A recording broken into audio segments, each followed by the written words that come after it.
Bismillahirrahmanirrahim.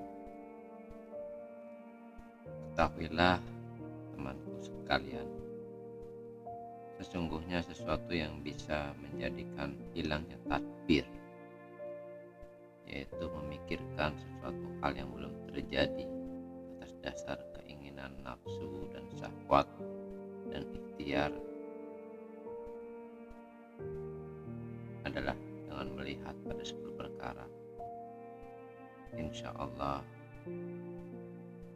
pikiran-pikiran tersebut akan hilang.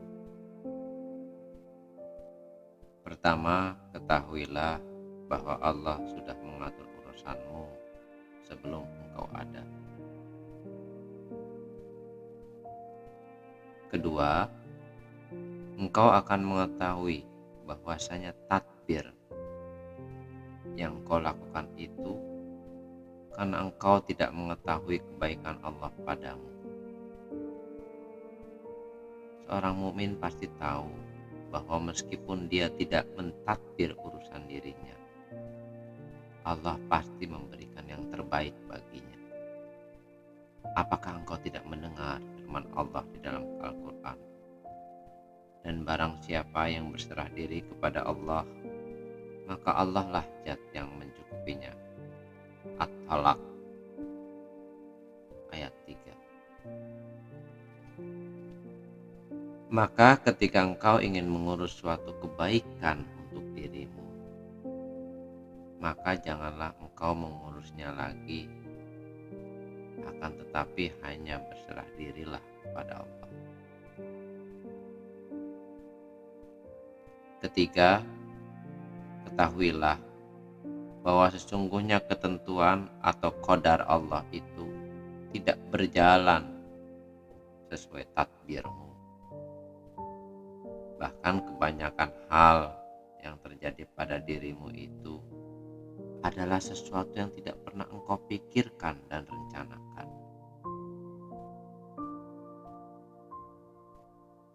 Keempat, ketahuilah bahwasanya Allah lah yang menguasai segala kerajaan, 7 langit, 7 bumi, arsy, kursi, dan tidak ada satupun yang ikut serta berkuasa.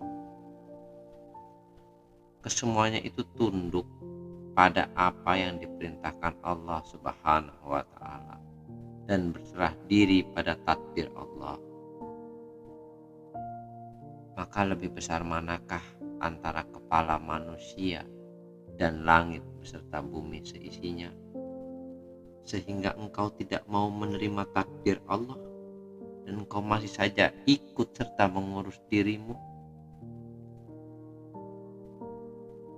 Kelima, engkau sudah mengetahui bahwa engkau adalah milik Allah.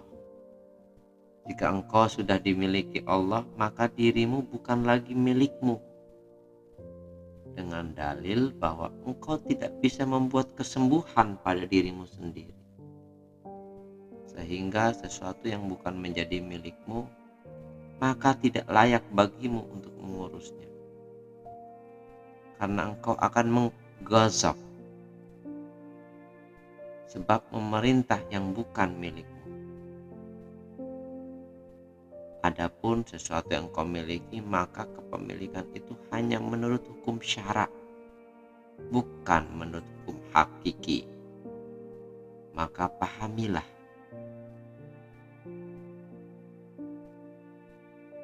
Keenam, hendaknya engkau ketahui bahwa engkau ini hanya bertamu kepada Allah. Karena semua dunia ini adalah ibarat desanya Allah.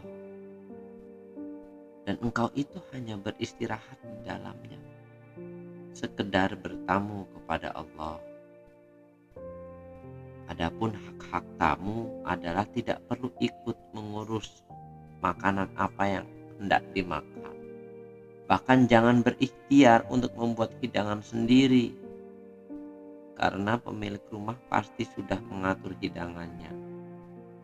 Begitu pula jika yang didatangi atau dikunjungi adalah raja yang amat kaya raya, maka tidak layak bagimu untuk ikut serta mengurusnya hingga mencapai 3 hari.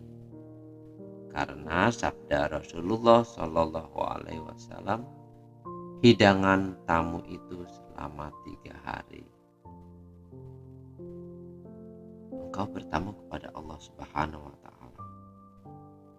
Sedang 1 hari menurut Allah sama dengan 1000 tahun menurut perhitungan harimu.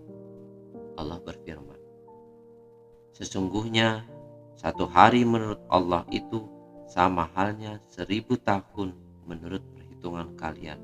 Surat Al-Hajj ayat 47. Maksudnya, jika engkau hidup selama 3000 tahun, maka Allah akan memberimu hidangan rezeki seumur hidupmu tanpa kurang sesuatu apapun. Dan bila umurmu tidak sampai 3000 tahun, maka Allah akan menyempurnakan hidangan tersebut di akhirat kelak dengan menetapkanmu di surga atas fadl Allah. Allahu a'lam. Pahamilah. Ketujuh, hendaknya engkau merenungkan firman Allah yang berbunyi, Allah tidak ada Tuhan melainkan Dia yang hidup kekal lagi terus menerus mengurus makhluknya.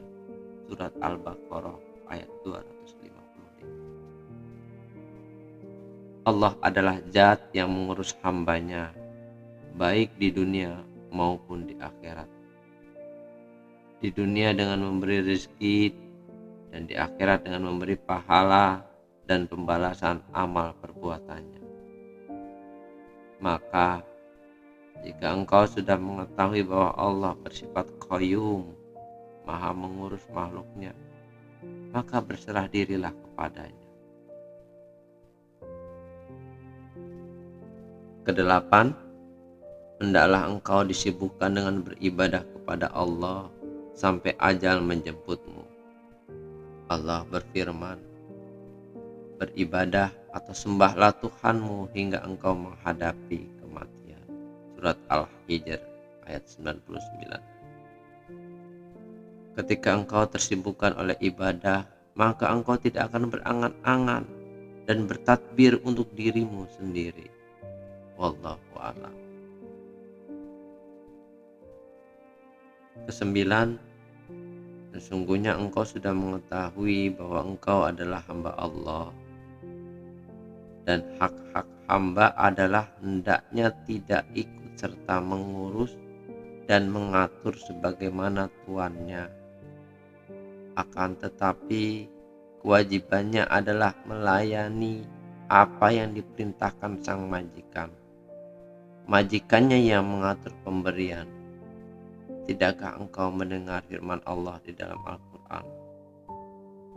Wahai Muhammad, perintahkanlah keluargamu untuk mendirikan sholat dan bersabarlah di dalamnya perkara sholat. Aku tidak meminta rezeki darimu untuk memberi rezeki kepada keluargamu, akan tetapi akulah yang memberimu dan keluargamu rezeki. Surat Toha ayat 132.